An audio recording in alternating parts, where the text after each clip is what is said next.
Hello folks, Dr. Chris Algieri, founder of Thought Puzzle. I'm a dad, a veteran, an entrepreneur. So folks, you see this gentleman here on the screen. He's really good. He's got 4 tennis rackets going. I'm not going to do that for you. But what we're going to do is talk about juggling and why juggling is useful to start thinking about what imagination means. For instance, when you first start juggling, you start with 1. And you sit there and do this, or stand, for a good long while until you get used to getting altitude right, tempo right, all those other things.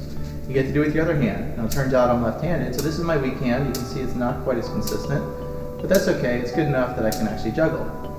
Now most folks think they get right into 3. You don't actually do that. You actually do get into 2. The trick though is that with 2 you're only doing it in one hand, because otherwise you end up doing something kind of weird like this, which actually becomes very hard to time. So what you end up doing is 2. And you learn to switch hands, maybe. You learn to switch hands.